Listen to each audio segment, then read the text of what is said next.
Hello, everybody. Today on the podcast, I'm joined by Mike from All Sinners. How's it going, man? What's going on, Good man? to be here. Good to be here. Yeah. We got a nice little studio here, and I'm excited to talk about this new record, man. We Own the Night. Awesome. Some really good stuff. I saw you guys open for Dangerous Toys. Yep. Recently. How was that gig? How do you like that show? Those gigs are always great, and it's great that Roger's actually the one that brings them out here. So he had the idea. I don't know what the first one we did was 2 years ago, something like that. And it's just good to have them. They don't come around here, so to bring them out and be able to see them, and they become friends, which is nice, and they're very supportive of us, and hopefully we'll get to do some stuff with them soon. I know it's a plan. We're going to do some stuff with them down in their neck of the woods in Texas. So it's but that the shows have always been really good when they come up. For sure. People are excited to see them. Yeah, we've been lucky like that, you know. I don't know. I feel like there's some skill involved. There is. We lobbied for ourselves for a long time, and then I think we had to go out and prove ourselves, and you know, and it's been accepted. So we keep getting the gigs, and we're pretty low maintenance too. So for an opening act, we get on stage, get our crap out of the way, you know, and no fuss, no muss. Show goes on. No pyrotechnics yet, or crazy. No, we don't push the envelope when we're doing an opening slot. We just go out there, put on our show, and then get out and let the main act come out. Well, you guys put on such a hell of a show, and you know, hearing tracks from We Own the Night, just hearing them live, they translate so well. The record's been out for some time now, you know. Yep. And what has been your reaction to like some of the fan reception now that it's been like what, a month? November 14th. So yeah, we're right on a month. Yeah, right on a month. We've been working on it for so long, and it's been just so nice to let people hear the stuff finally. And the reception has been it's mind-blowing, you know. It's like we released Into the Flames first, and then World That's Burning, and then when the album came out, it's like everybody's favorite song is a different song, which is nice. So it just shows that, you know, a lot of times you make an album and the last songs on the album don't get a lot of, you know, listen or publicity or anything, but it seems like everybody's listening to everything, and it's we were very excited to finally let everybody hear it, be able to hear it, you know, because we've been talking about it for so long. Yeah. The build up to this record too, because you have the live album, you know, the Whiskey, and then the unplugged one. I'm like, when is the new studio material coming? Yeah, but that's Roger, our drummer. That's his genius of, you know, we talked early on that we got to always have content, because that's, you know, that keeps people interested. And when we were working on this, there was another story why it took a lot longer. Initially, we weren't sure if we were going to release an EP or a full-length album, and we had the material for an EP, but when we started talking about it, Roger really wanted to put out a full-length album. And one day he was like, so how many songs are we going to put on this? I said, 10, let's do it. So we had to go and write 5 more songs. So it kind of pushed it back a little. But the live album stuff, you know, that first Whiskey live album is just a board tape. Yeah, isn't the unplugged one a board tape too? Board tape as well. It's our sound guy, Dave, just set up a couple extra mics in the room. We didn't even know he was doing it. He asked if he could record it. Roger said yes. And then he took it home and kind of just did a treatment on it and mixed it a little bit. And that was it. And Roger was like, he didn't even tell us. It's the same thing with the Whiskey. I had no idea he was doing that. We didn't. And he just, one day the album showed up, we went to practice, and here you go. I'm like, what is this? I haven't even listened to this. I don't even know if it's good. Surprise. I don't even know if it's good or not, but that's crazy. I didn't know those albums just like kind of fell in your lap like that. Yeah. They just happened. Yeah, and again, that's what Roger's like, the master of promotion. And, he's like, we're putting this out. It's like, and it's been well received, but this is on a different, this is on a different level, It really is. And, it's just so cool because I remember getting the EP, and there's a lot of people who've given me their CD. It's almost like the new demo nowadays. Yeah. I remember putting it on my car and driving back. I lived like an hour away, and I spun it like 3 times over. I was so blown away at how good it was. Thank you. And it was just, it's interesting to hear that going forward, you were just going to put out another EP. Now, at what point in the timeline did you decide where Roger was like, no, let's do a full length? Was it around the time of that acoustic recording? How long ago was that? It was around that time for sure, because we had already been talking about, we had, I think it was 5 songs done already. Hadn't recorded them yet, but they were done and ready to be recorded. And then we decided to do 5 more. So it's like, okay, here we go. Well, I got a few ideas. Yeah. Let's start working on them. And then we just kept going. So it was around the time of the acoustic. I mean, we had been working on the material since probably the EP. We're kicking around ideas. So, but yeah, when the acoustic album came out, we had already been well into the writing process, at least halfway done, and then had ideas. So, and then it took a while because it was like, hey, to our producer, Shane, I was like, when can you get down here? Scheduling and stuff like that. And we had a ton of stuff going on too.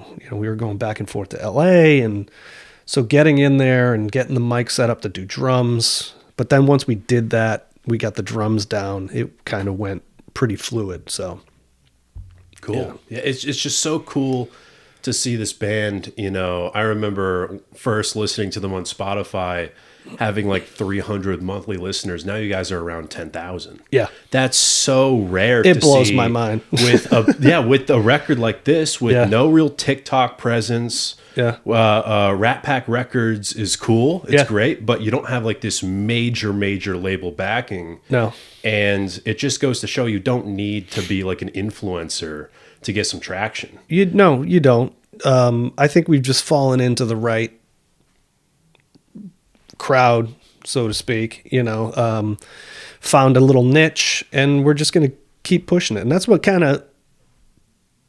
of what sold Rat Pack on us. Is we kind of said, listen, you don't have to do that much. We're going to keep doing what we do, which is, and I don't know how much of this but Roger and I and the rest of the guys in the band were like old school. We'll go to a show at the Palladium and stand outside and pass out demos. We go to shows to meet people. It's like a lost art form nowadays. Yeah, with social media and stuff like that. But social media is like an art in itself, that I really don't understand, so I'd rather get out there and meet people and talk to people and give people stuff and, let people see the brand. So next time they see it, they're like, oh, I met that guy at the Palladium, or I saw that guy's back patch at, Wally's or whatever. Yeah. The album's not just an email anymore. It's like an actual, there's some like human interaction behind it. Yeah. And that's what I mean, the human interaction for me back in the day when I was growing up was grabbing this, taking the record out, reading the liner notes. That was my connection to the band, right? Which doesn't exist anymore. Like physical copies, people don't buy physical copies. A certain amount of people buy physical copies. So the interaction with the band has to actually be interaction with the humans. You got to get out there. You have to play your show and go out front and stand at the merch booth and talk to people and just, make people feel connected. And I think we're pretty good at it. Yeah, I feel like your band is a great example of how good that strategy is. Yeah. And how everyone's flocking to TikTok and they're forcing all this content where just going out there, giving out CDs, like just like that human interaction element of it, I think is like missing in a lot of metal scenes nowadays. Yeah, And it's cool to see you guys do that. I mean, for me, I was never like that. I would usually play a show and go sit in the corner because I didn't, not that I didn't want to talk to people. I was just like uncomfortable about it. I didn't want to be pumping myself up and trying to, push myself on people. It was just, I'm entertaining you and then, okay, I'm going to go home, whatever. But once you get into it and you gain an appreciation for, how much it means to people to give them the time of day, give them a couple minutes of your time, you start to see those people come back, and it works, and yeah, for me, it was uncomfortable at first because it's just not who I am. But then once you get into it, and I drop my walls, and put myself out there, then it's cool, Well, this is a great band to really bust down those walls because when I was at the release party, there were some like real big fans of you guys. Yeah. I've never seen that level of fandom with like a local band. Like I'm flipping through records, some guy's next to me and he's like singing the song, every word of every song out loud. People wearing back patches of you guys. Yeah. Like the fandom is real, so I guess you don't really have a choice with how much people love All Sinners. Again, which is great to see. It's making people part of something, Right. And our fans are part of everything we do. We try to include them in everything that we do, So it becomes a community, and a tribe, and then the only hope is that tribe gets bigger and bigger and bigger, and so we're gonna keep doing it. And half the time we're at a show and we're about to go on stage, I have to be like, "Where's Roger?" "Oh, he's out front talking to people." I'm like, "We're going on in a minute." Yeah, he's networking. yeah. It's a constant grind, but it's an enjoyable one, The music business is a business, Yeah, for sure. Now with the new album, you're talking about it might have been it was maybe going to be an EP turned into a record. Were like Dead to Rights the first tracks? What were like the early material? The Dead to Rights, Into the Flames, Death from the Echoes was one of the first ones, and there was one more. Oh boy, I'm not sure. I'll have to look at the album. Yeah. Thankfully, you have a The Wave was it. one of the first ones, and then the newer ones were We Own the Night, and those. Yeah, and The Reason. That seems like the last song you guys wrote.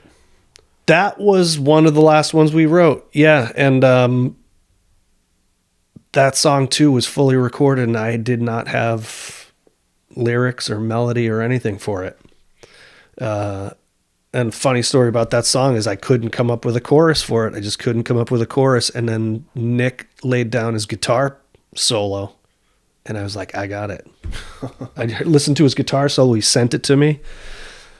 And I went, because I did all the vocals at my house. I have a little vocal studio in my house.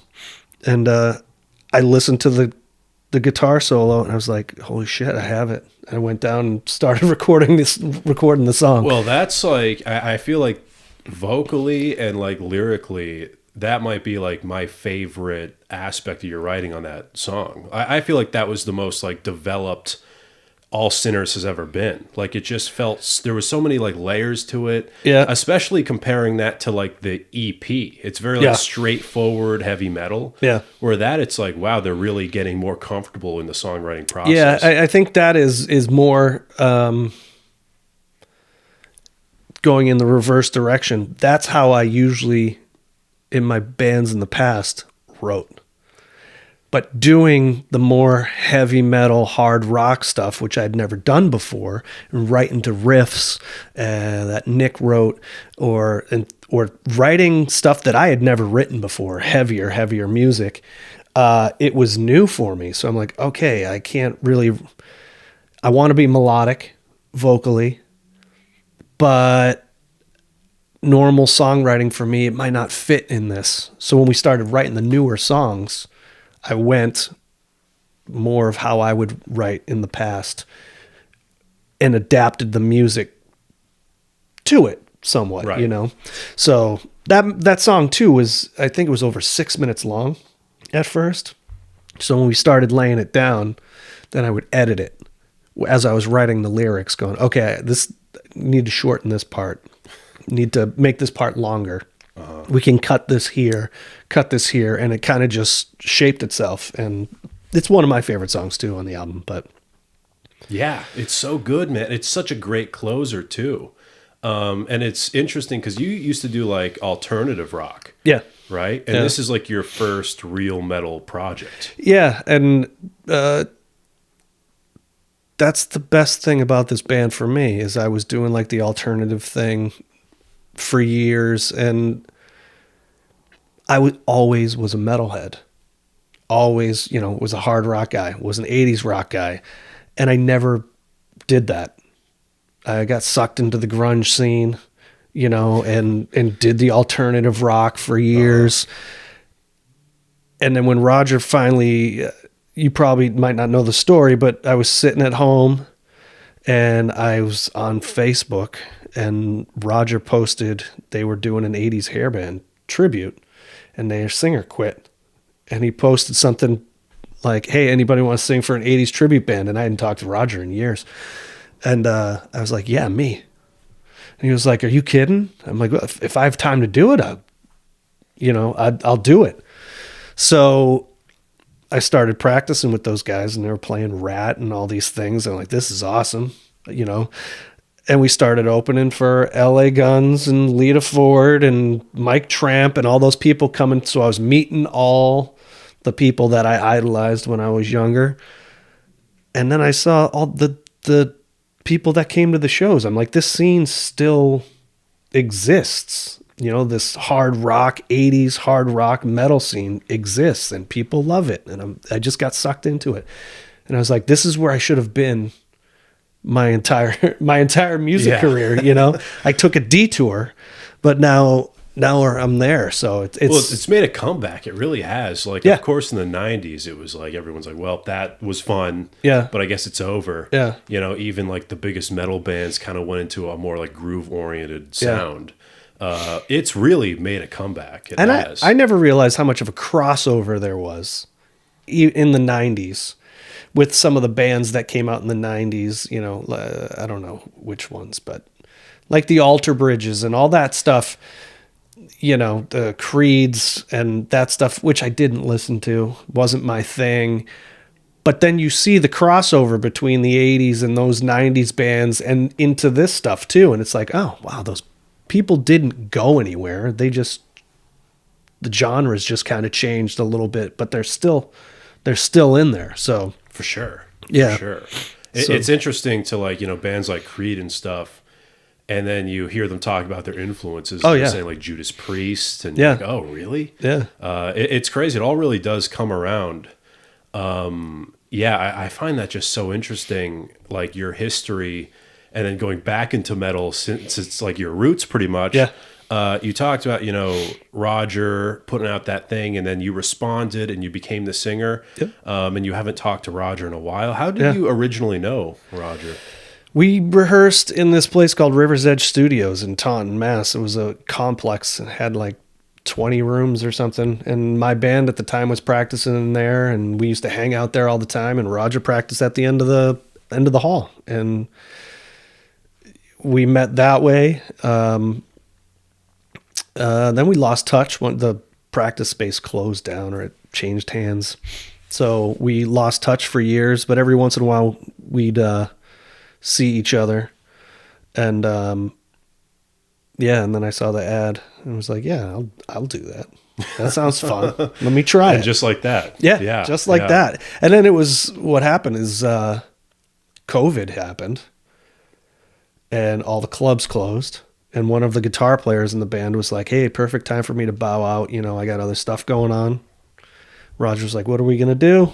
I said, well, I kind of have an itch to start writing music again. And boom, that's found Nick, the guitar player, and Excellent guitarist. yeah, he sucks. He's He's been worst. no, he's done so much for me, Yeah. playing wise, and because he's so good, and I'm not a lead player, but he makes me play leads with him and really pushes me, and I've kind of pushed him to write, and we've got this kind of like kismet, you know, the two of us with the writing and all that stuff. So it's been awesome writing with him. Yeah, man. Like I love this band's sound because it's not just like this attitude a lot of bands have nowadays where it's like we're bringing glam back or we're bringing thrash back. It's such a great mix of influences which create your own sound, and you guys add like such unique elements to the songwriting. It really makes this record stand out and not just be lost in like, you know, a sea of glam metal or just like traditional metal. I really love the uniqueness of this record, and I'm not really a glam guy either. Like I'm all like my favorite band's like Megadeth, you know, but there's plenty of that in this record at the same time. Yeah. It's just really cool for a band to look back at all these genres and just kind of just cherry pick all the elements they like and then include that into their own songwriting. Yeah. And that's what I love about you guys. I kind of don't shy away from that. Like I might have in the past. Like I'll write something and go, oh, it kind of sounds like Dio. Cool. You know, whereas before I'm like, oh God, that kind of sounds like Dio. Man, I might not want to do that. You know, but now it's like it works, and it's, you know, it's what influenced me to do that. It might have been something I heard on a Dio record, but it's whatever. also at the same time I don't listen to your music and I go, oh, Dio, right there. No, but yeah, and the heavier stuff, like the Megadethy stuff, that's all Nick, and it's one of those things where he brings stuff like that to, and I'm like, oh, I've never written anything like that, so you get my element written on top of that. You know, and that's just, but that's what a band's supposed to be, right? Everyone melts together to become this one thing. Melting pot of music, you know? Yeah, exactly. Yeah, so, just really cool. And like, in his solos, there's a lot of like Dave Mustaine influence and like power metal. You know, you were talking about going from the cover band to writing material. Do you remember the first song written by the band? All Sinners? All Sinners? Or was it more of it was like everything? Believer. No, I had Believer. I had dipped my toe into starting to write again, and I had Believer, and I've written it on an acoustic guitar. And that was one of the first songs I brought. That one, and then Buried Alive, nice. I believe were the first two songs I brought to the band. It was like, well, this is what I have right now, you know, and I've got a couple more riffs and stuff, but let's go with this. And now they're like staples, you know? Yeah. It's like such a strong start for a band. I feel like just like out of the gate, you guys didn't really have to find your footing, you know? It's not like we got our first batch of songs for the EP and there, you know, it's kind of just us figuring stuff out and now let's get to the full length. Yeah. It's really just right off the bat. Like I was just so blown away by like, the songwriting and the riffage and your vocals. It was just all you might think perfect. it was like that, but but for it's me, another story behind the but scene. for me, again, I was writing something heavier. You know, it doesn't sound like that though. You know, I know, but self-consciously, you know, for me, I had to be like, okay, well, especially coming into a genre like this where people are going to be like, that's not heavy metal, or that's not metal enough, or that's, you know, there's some distinct categories, right? You know, so if you can slide in there and satisfy a majority of them, then that's pretty good. I mean, we're not gonna, the death metal people aren't gonna like us, you know, but we're not trying to do that. So, exactly. That's what makes it so approachable, I think. Yeah. Because it's not trying to like prove a point No. out of the gate. And believe me, I'm a huge fan of Megadeth, Creator, all those bands. I love thrash music. I love it. I just can't write it. Yeah. Well, it's just like, another aspect why I like this album is it's just like, yeah, it's not glam. It's there's some glam elements to it. Sure. But it's more of just like traditional heavy metal. Yeah. With everything sprinkled in. Like everything of the past, of like the 80s, some 90s influence as well. Yeah. With your melodies, which I find just so fascinating. And it really stands out. And just seeing that guys play all these gigs is just so cool. And I'm rooting for you and the band. Dangerous Toys was an awesome lineup. And I really hope to see you on like some bigger bills in the future because it's so deserved. Yeah, we're trying. Yeah. We'll see what happens in 2026. So.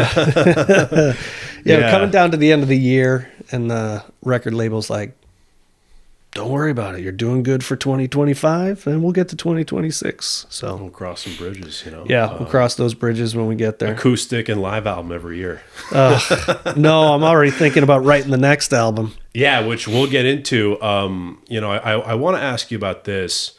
You've played some really great gigs. You opened for Ace Frehley as well. Yep. What was your reaction to Ace Frehley's passing? I can't say. I'd heard that something had happened because we're close to some people in that party or that camp. I had heard something had happened, but didn't know how bad it was. It sucked. It really did. Especially getting to meet him and playing with him 3 or 4 times, whatever we did. And then have him pass away is just, especially with all the stuff that Kiss has going on now with the Kennedy Center honors and all that stuff. And it sucked. It was too soon. Out of nowhere. Yeah. No, it did suck. And, seeing you guys on the bill with Ace Frehley was so cool. I know Kiss is one of your favorite bands. It's how I started out when I was like 5. Yeah. Yeah. Wow. What do you think is the best Kiss album? Oh God. I go back to the ones that I first got. Rock and Roll Over. I love Rock and Roll Over. Destroyer is great. But I grew up on a live one. My parents bribed me to, what was that? I was in a wedding when I was a kid, and they wanted me to dance with the flower girl. And I was like, hell no. And they're like, we'll get you the Kiss Alive one. I was like, okay, I'll do it. Yeah, just right away. I'm in. Yeah, I'm in. Yeah. So, yeah, I grew up on those, the original albums. Yeah. Once they took the makeup off, I still appreciated it, but it wasn't the same thing for me. It was like my first rearing into music were those first albums. And, I back at the KTEL records, and they used to show the solo records on TV, and used to be scared of the Gene Simmons one. It was just like this intrigue and everything for me that just launched music for me, for sure. Well, it's just so new, Yeah. Like seeing all these covers and all these guitars, and it's like, who the hell are these people? Yeah, man. I can't imagine what must have been like. And then doing, my first band, was called Thought Junkie back in the day. And, we had to borrow my dad's truck to go tour, and without, GPS or all that stuff. And you watch what Kiss had to do, and you're like, yeah, I kind of did that. I kind of tried to do that, the hard work that went into it. And that's why I never give Gene Simmons shit for some of the stuff that he does, because, you put in the work. You really did bust his ass, They all did. Yeah. They busted their ass. Let the guy sell Kiss coffins, whatever. Or those like $1,200 Gene Simmons box sets and all that. Crazy. People are going to buy them. Who's to stop the guy? Well, hey, you guys sell a van, Yeah, right. I don't even know if that thing. I think that was a joke, but Yeah, yeah. Well, you guys have the inserts Yeah. in the record, Yeah. and it's like it's kind of a callback from back in the day, which unfortunately bands don't really do anymore. And it's We just do. yeah. Again, another lost art form, I think. put your name on everything, man. Yeah. You know, we have people that just go to Roger's store and buy the hot sauce because the hot sauce is good, but it's got our name on it. So Exactly. It's getting the name everywhere, I guess. yeah, Right? that's what you have to do. I guess that's what social media is about, though, too, right? Yeah, yeah. Get your- Unfortunately, it's kind of a double-edged sword though, because like I use it a lot, Yeah. but it's taken so long to like figure it out, you know. And Yeah. there's still so many things that I'm like learning and Yeah. trying to understand. Yeah. It's so confusing, and it's like I can't imagine being a band and like, you know, I feel like bands are worrying more about that than the actual music itself. Where when it comes to hot sauce and like all these other things, it's like you just think, oh, let's do hot sauce. All right, cool. Anyway, Yeah. this is a Well, riff. the I'm thing working about a on. lot of that stuff, though, like the hot sauce company came to us. They became fans of the band, and it's called Silk City Hot Sauce. We did a show, I think it was with Ace Frehley in Vermont, and the guy was at the show, and he's like, I love the band. I'd love to do hot sauce for you guys. Okay. You know, it's so a lot of that stuff has been made by people seeing us and liking us. So, yeah, you want to put my name on hot sauce? Awesome. You want to put my name on, I think we got record players coming out or whatever. Cool. But so, yeah, sure. It's crazy. Yeah. Yeah, sure. All Sinners Coffins next. Yeah. Yeah. Not going to bury me in one.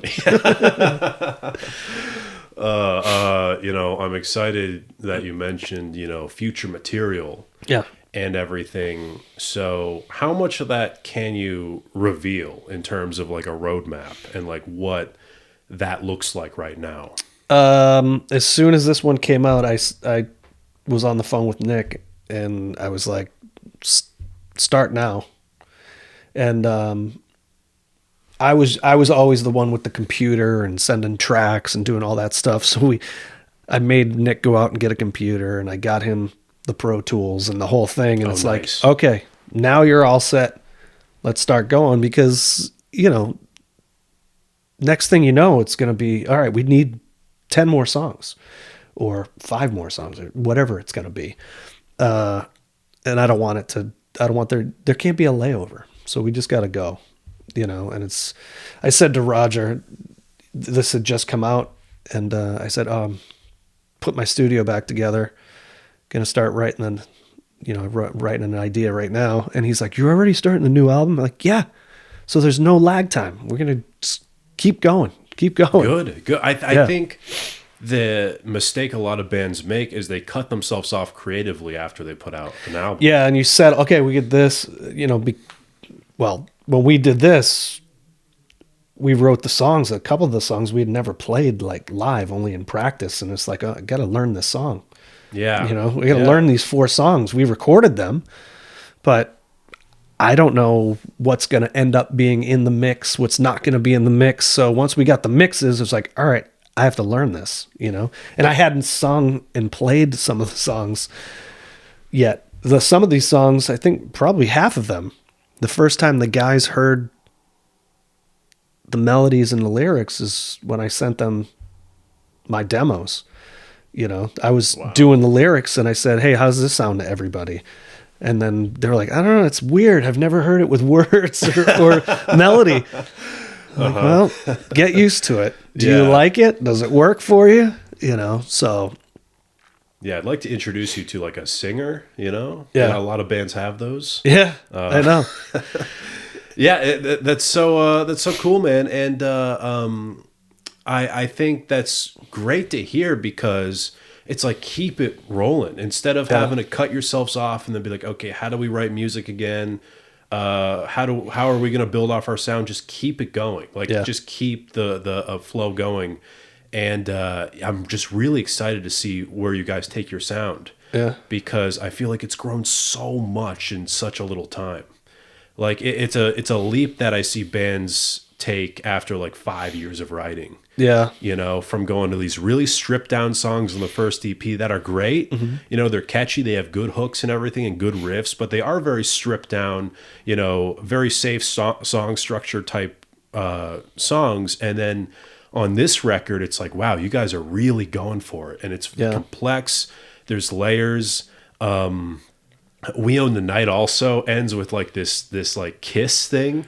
Yeah. Of everyone like, we own the night. Like that was like, that's Kiss. That's right I call it the Queen scream. Yes, Queen also. Yeah, the layered everyone, the layered vocals. No, that's kind of how I record vocals, and you know, I like melody. I mean, harmonies and stuff. So when I sent all the tracks to, I think I sent the guy like 30 tracks of vocals, and there's usually only there's my main vocal and a double, so that's the same track, and then I'll send him an alternate take type of thing and a double, and then everything else is harmonies, and I just mess around with stuff and try different things, and then I'm interested to see how the mix engineer hears it and sends it back to me, you know, with what did he put in, what did he not put in, and then we go back and forth, and I'm like, there's a high vocal in there that I like, can you put that in there too, you know, type of thing. So I send a lot of vocals because I like that, you know. It's powerful. Yeah. Yeah.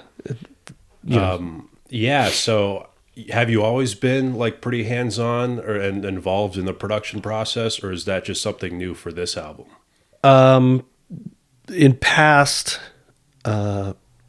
projects, other guys were the guys that were more hands-on. Plus I worked with a producer for years and years, Scott Riebling, who had done tons of huge bands.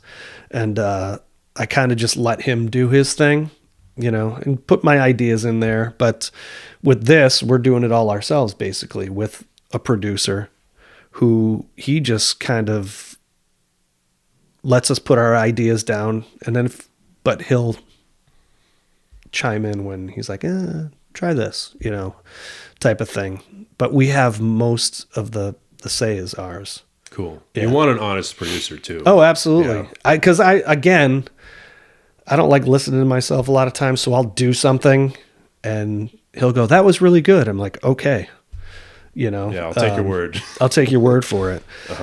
Especially with guitar playing and stuff like that. The difference with this one for me, this album, was, like I said, I did all the vocals in my house.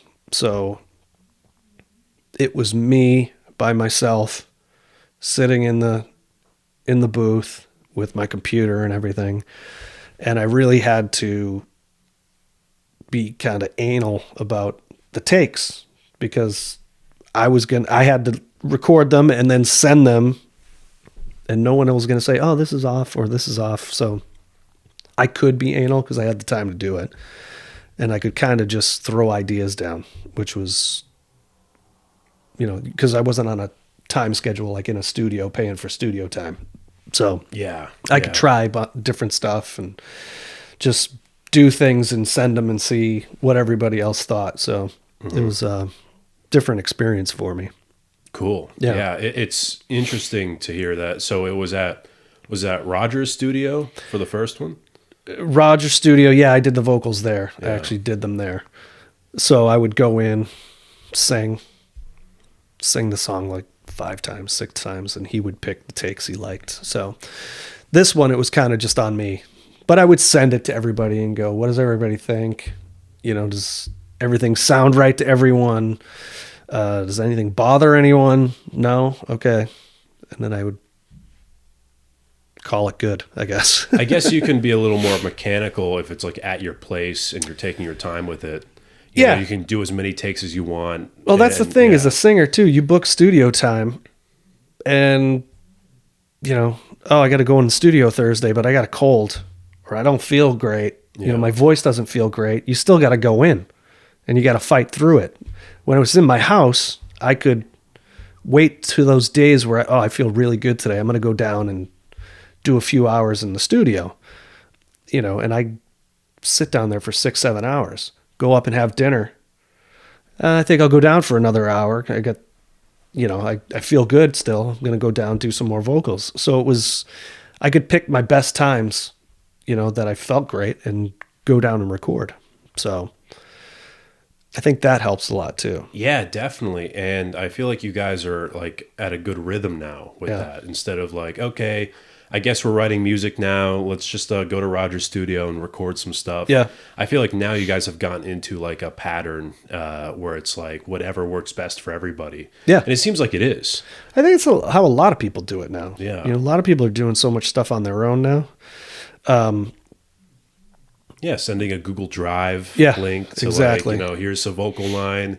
Here's what I did on Pro Tools today. Yep. And stuff, instead of like, okay, we got to meet this day at this time and get this done. Yeah. Where I feel like with how busy everything is now, and we do have the internet, might as well use it. Yeah.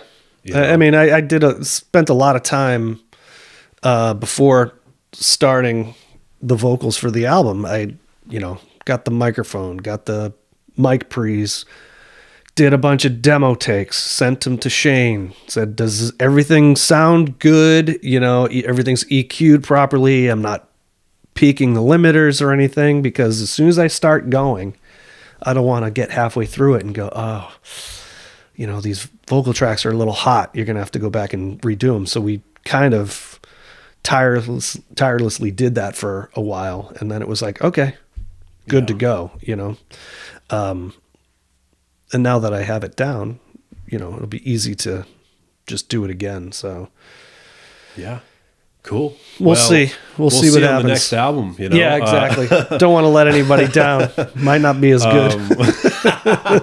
Some great advertisements right here. Yeah. Well, anything you guys put out, I'm here for. I was curious, and I wanted to ask you: do you have a favorite song, favorite track on off the new of album? this? Yeah. Oh man, and I said this to the guys. I don't like listening to myself. I usually do something, listen to it once, go, yeah, it's good.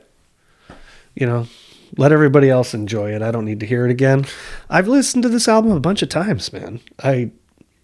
Again, because I was learning, had to relearn a lot of the stuff, but I have a ton. I love The Reason. I still love playing like Into the Flames and stuff like that. I like playing all the songs. There's not one on the album that I'm like, I wish this one didn't really. There's no dip, really. It's so consistently good. And there's a lot of different stuff, like So Evil. It's like, it's different than the other stuff, so I dig playing it. It's different than everything you guys have written. Yeah. There's so much like personality to that one, where The Reason's more somber and emotional. It's real cool, like the dynamics on this record. Yeah. That's something that like really surprised me about it. I thought it was just going to be like the first EP extended, like just that sound. But that's cool. The Reason is turning into my favorite song. Yeah. It's funny, it's the longest song, and I think one of the more unique tracks on the entire discography. The thing that seals it for me is we're doing a lot of these opening slots, and we only get to play for 30, 35 minutes. So it's like, what song are we going to play? What song are we not going to play? It's like, so it's hard for us to put sets together because we want to play them all, because we like them all. So that's the interesting thing now. It's like, what will we play? What won't we play? And now even with the older songs, it's like, are we not going to play Believer? Because the new album's out. We're only doing 6 songs, 7 songs. Are we not going to do The Hunted? It's like, oh man, can you leave that out? It's like this juggling game. But that's what's so fun about it, right? Yeah. Like, you're not locked with those tracks anymore, because with only that EP, and you had like Dead to Rights and a couple others already written, but it's like you only had so much to shuffle around. Now it's like, oh, we can just have fun with this. Yeah. Now, are there any tracks you haven't played? Yeah, we haven't done at the release. We did do The Reason. We haven't done. I don't think we've done Death from the Echoes yet. Wake Up and Stay we haven't done yet live. We did do So Evil. I think that's pretty much it. Yeah. Probably those two. Yeah. When I saw you guys, you did So Evil. Yeah. Yeah. So do you have, when it comes to writing lyrics and everything, I feel like there's many things you can like pull from. Yeah. When it comes to writing lyrics for this record, what were some of your like inspirations? That's a hard thing for me. And I've explained this to people in the past. Lyrical content for me doesn't just come quick. I didn't have a troubled childhood. I've never been an addict. I've never, I've had a decent life as lives go, so it's like I have to find things to write about. And a lot of times it's about past relationships or things that have happened in relationships or things now that I see around me and how they affect me, and I guess the theme of this album, which everyone says, and I didn't realize it, is, kind of picking yourself out of the ashes, and adversity and stuff like that, So for me, a lot of times it starts with just a hook line that I came up with that I liked the words, or I came up with a word or a phrase, and then I'll write the song around it without any lyrical content. And I kind of have to build it that way. I have to build it and deep down, dig for, oh, okay, maybe this can be about this, and stuff like that. I've also written songs before, just kind of putting stories together and then down the road going, oh shit, that's what that's about. Like, yeah, it just kind naturally of came out. Yeah, kind of naturally came out. And then I'm reliving something that happened to me and I'm like, wow, I kind of wrote that about that, I guess. That was in my subconscious most likely or something. It's almost like a therapy almost. Yeah, which I love therapy. Therapy's great. So It's healthy. And no, but I also think, because I could never express myself or talk about feelings and stuff until I went to therapy for a spell. So it's one of those things that maybe that's how I can come up with the stuff now. You're more open to exploring stuff like that. Yeah, and not self-conscious about it and not, Yeah, that's cool. Because I'm not a wordsmith, I got to really work at it, and put stuff together. I've written so many songs. When I first wrote, I think it was The Hunted. I wrote the whole song, went into the studio, sang it, got halfway through singing it, went, I got to come back. This sucks. It was, I came back like a week later with a completely different song. So how much of it did you like every word you changed? Everything. Wow. Melody and everything. Chorus even? Yeah.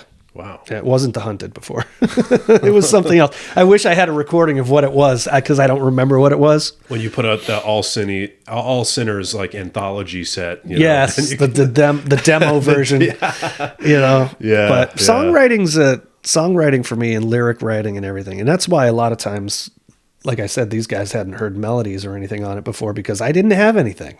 I might have had the chorus. If you go back and listen to, find old videos of first All Sinner shows where we start playing like The Hunted and Believer, I might have had the chorus, but I didn't have verse words. I was just scat singing. And it's all on video because everyone's got their dumbass phones in front of me. So everything's bootleg now. Yeah. So there's a lot of videos out there where I'm singing gibberish, and then the chorus, but those guys wanted to play the songs and I just couldn't nail anything down. So yeah. Okay, I can make it work. And now we have some of the most memorable verses, I think. Yeah, I thank you. I appreciate on the new that record, especially. We're talking about lyrics and some personal aspects of it. Mm-hmm. Is there a track on this album that you find most personal to you? Yeah. Most personal, I'd have to say The Reason, for sure. I kind of went into my my bank of emotions for that one, for stuff that has happened to me in the past with relationships and stuff like that. But yeah, I'd have to go there probably. Yeah. You know, I would have guessed. Yeah. You know, I was just wondering if, it'd be something crazy like Dead to Rights or something. No, Dead to Rights is kind of just something I came up with, and then I had to form a song around it. Like, okay, Dead to Rights, how are we gonna, get there?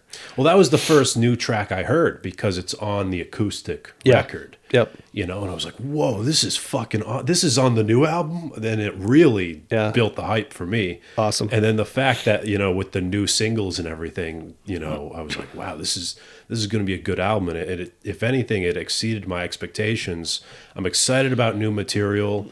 I don't want to put a date on it, I don't either. You never know. Next year, maybe 2027, potentially. Yeah, we got to see how busy we get in 20. Yeah, that's what happened with this. We got so busy. And it's like, hey, we got to finish these songs.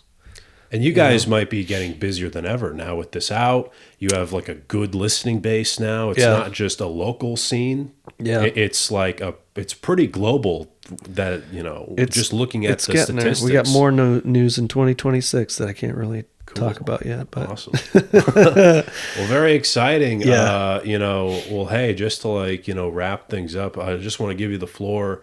What's like the future of All Sinners look like generally? Don't know. We're just kind of go with it. We're taking everything that comes to us and enjoying it, and gonna ride the wave, man. That's keep pushing ourselves, and hopefully we'll get a tour in 2026. Might already be planned, but I again can't say anything. But the future is just as far as it takes us.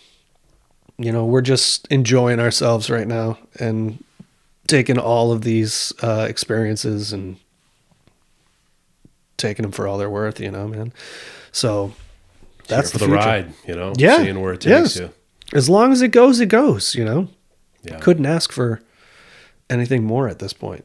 Awesome. Yeah. And what's the best way for people to stay in touch and stay updated with everything All Sinners? allsinnerscult.com and the social media. So I think it's All Sinners Band, Facebook, All Sinners, all_sinners_band, Instagram. I think we have a TikTok, but I don't know what that one is because I don't do TikTok. I'll have to check that out. Yeah, I think Roger started posting stuff on there. I know there's threads and that stuff too, but I think they're all tied now. So when you post on one, you post on one that gets posted on all of them. But yeah, I think we're pretty easy to find at this point. Yeah. Or Rat Pack Records. You can go to Rat Pack Records. Yes. And buy the album there. Are there still vinyl available? Yeah. Yeah. Absolutely. Awesome. There's signed bundles and all of that stuff. Records, there's CDs, there's cassette tapes. Yes, sir. I have all three. Yeah, nice. Awesome stuff. Yeah, Roger handed me a cassette. I was like, what am I going to do with this? Yeah. Maybe if it was like 1980, last year around Christmas time, I went out and bought every component and put a whole system together. So now I can actually listen to this stuff. So I do have a cassette deck upstairs. I collect cassettes. Yeah. It's funny. A lot of people in their 20s, I know have cassette players and play and collect cassettes. So it's all coming back. That's good. I mean, the connection to the artists when, I have a vivid memory of running to Strawberries and waiting for them to open so I could get Injustice for All. Yeah. And open it up and look at the pictures and look at everything inside of the cassette or the CD. And that's missing. And it's sad. It is. And Purchase Street Records, I think, is bringing it back. Keep it alive. And that's where, if you want to really, if you're living in the New England area, that is the place to go for everything All Sinners. Absolutely. Mike, thank you so much for being here. Thanks, man. Thanks for having me. Appreciate it. Awesome. Yeah, it was a lot of fun. I'm Brandon Battick, and this has been Disturbing the Priest. It's death! I've just seen death!